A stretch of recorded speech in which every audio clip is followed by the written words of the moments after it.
Luke 6. One Sabbath Jesus was going through the grain fields, and his disciples began to pick some heads of grain, rub them in their hands, and eat the kernels. Some of the Pharisees asked, "Why are you doing what is unlawful on the Sabbath?" Jesus answered them, "Have you never read what David did when he and his companions were hungry? He entered the house of God, and taking the consecrated bread, he ate what is lawful only for priests to eat.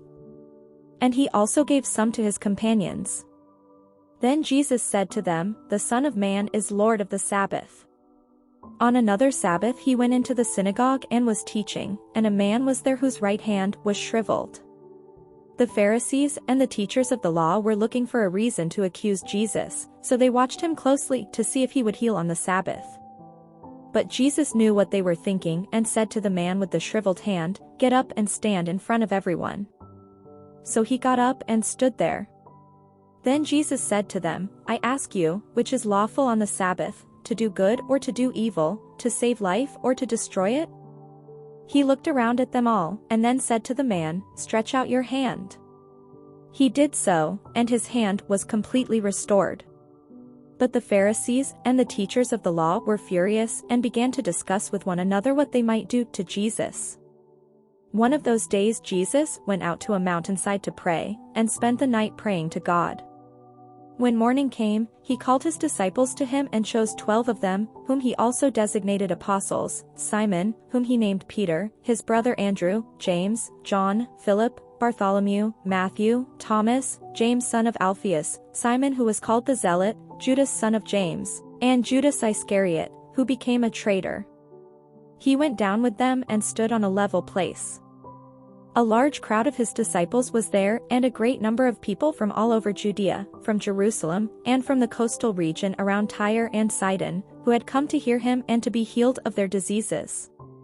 Those troubled by impure spirits were cured, and the people all tried to touch him, because power was coming from him and healing them all. Looking at his disciples, he said, "Blessed are you who are poor, for yours is the kingdom of God. Blessed are you who hunger now, for you will be satisfied. Blessed are you who weep now, for you will laugh. Blessed are you when people hate you, when they exclude you and insult you, and reject your name as evil, because of the Son of Man. Rejoice in that day and leap for joy, because great is your reward in heaven. For that is how their ancestors treated the prophets. But woe to you who are rich, for you have already received your comfort. Woe to you who are well fed now, for you will go hungry. Woe to you who laugh now, for you will mourn and weep. Woe to you when everyone speaks well of you, for that is how their ancestors treated the false prophets. But to you who are listening I say, love your enemies, do good to those who hate you, bless those who curse you, pray for those who mistreat you. If someone slaps you on one cheek, turn to them the other also. If someone takes your coat, do not withhold your shirt from them. Give to everyone who asks you, and if anyone takes what belongs to you, do not demand it back. Do to others as you would have them do to you. If you love those who love you, what credit is that to you? Even sinners love those who love them. And if you do good to those who are good to you, what credit is that to you? Even sinners do that. And if you lend to those from whom you expect repayment, what credit is that to you? Even sinners lend to sinners, expecting to be repaid in full. But love your enemies, do good to them, and lend to them without expecting to get anything back. Then your reward will be great, and you will be children of the Most High, because he is kind to the ungrateful and wicked. Be merciful, just as your Father is merciful. Do not judge, and you will not be judged. Do not condemn, and you will not be condemned. Forgive, and you will be forgiven. Give, and it will be given to you. A good measure, pressed down, shaken together and running over, will be poured into your lap.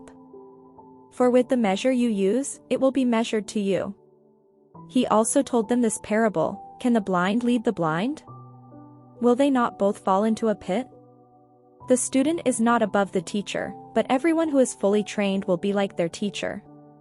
Why do you look at the speck of sawdust in your brother's eye and pay no attention to the plank in your own eye? How can you say to your brother, "Brother, let me take the speck out of your eye," when you yourself fail to see the plank in your own eye? You hypocrite, first take the plank out of your eye, and then you will see clearly to remove the speck from your brother's eye. No good tree bears bad fruit, nor does a bad tree bear good fruit. Each tree is recognized by its own fruit. People do not pick figs from thorn bushes, or grapes from briars. A good man brings good things out of the good stored up in his heart, and an evil man brings evil things out of the evil stored up in his heart. For the mouth speaks what the heart is full of. Why do you call me, Lord, Lord, and do not do what I say? As for everyone who comes to me and hears my words and puts them into practice, I will show you what they are like. They are like a man building a house, who dug down deep and laid the foundation on rock. When a flood came, the torrent struck that house but could not shake it, because it was well built. But the one who hears my words and does not put them into practice is like a man who built a house on the ground without a foundation. The moment the torrent struck that house, it collapsed and its destruction was complete.